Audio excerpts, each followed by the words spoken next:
Hi, Year Five. I'm just showing you how to plan your second chapter, and you'll have something that looks like this. And it says for our first paragraph, this is for each of the paragraphs. So obviously already you have planned what the whole story is going to look like on the other planning sheet. And then today you need to plan your next chapter, your chapter two. So you've already written chapter one. Now we're planning chapter two. So use your other plan to help you. You know what you want to do in this chapter, but this is each paragraph. So there's four paragraphs. You can do more if you want to do, but you should do at least four paragraphs. So the first paragraph, it says, I've written, arriving at the workhouse, plan 5 nouns to describe in this paragraph. And there's actually 3 as examples here. Now I'm thinking, actually, I already wrote something about the workhouse when they arrived in the workhouse. It might not have been exactly the characters that I'm thinking about now, but I can use that, and I always use anything that I've got, anything that I can use, any list of words, sounds, pictures, maybe any books I've read that are very similar about a similar sort of thing to give me ideas, and I find that really useful. But it says here plan 5 nouns, so I'm not writing my paragraph, I'm just planning it. So I'm going to get rid of that. So I'm going to put I'm not going to have the door, the giant. I'm going to get rid of some of this, and I'm going to say instead the gate. Gate.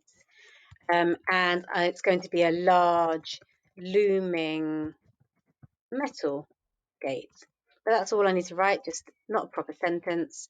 I'm also going to have the keys. I think it mentioned keys. I'm going to have giant keys hanging in a bunch, maybe attached to someone, attached to the warden, I think, maybe the warden, person in charge of the place, or the warden's belt. Do they have belts? No, I don't think they have belts. Braces. I don't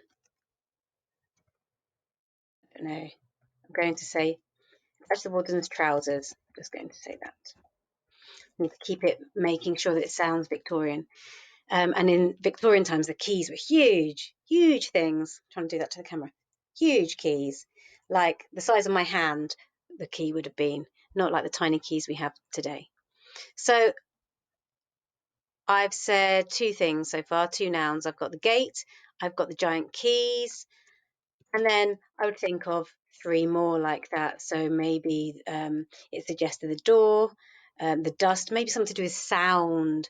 So it could be, or the smell of the place. So you can have sort of abstract nouns as well, the feeling about the place, and then how that would be described.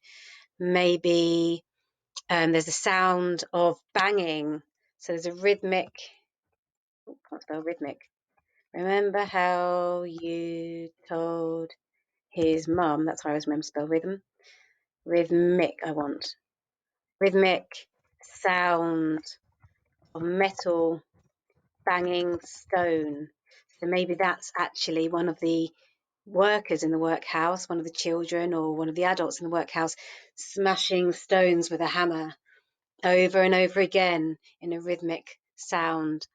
So I've got 4 so far, and then I'd carry on. Then we go on to the next paragraph and say, right, meeting the other children. So here I'm going to start thinking about the other children. What will they look like, I wonder? I wonder what they'll be wearing. So I might say wearing short trousers, dirty, torn clothes. What are they doing? Maybe this is where we find out that they're smashing rocks into tiny pieces. Maybe they look skinny and hungry and tired. So I'm thinking about what I'm seeing in the workhouse. Maybe I'll do a little bit more of that, move on to the dinner time, think about what they would be eating, where would they be sitting? Would be on a long bench or individual chairs? Will they be facing other people or have their back to everyone, sitting in rows, like we've seen in some of the pictures? And then finally, describing the bedtime. But all of this is just the plan. Okay,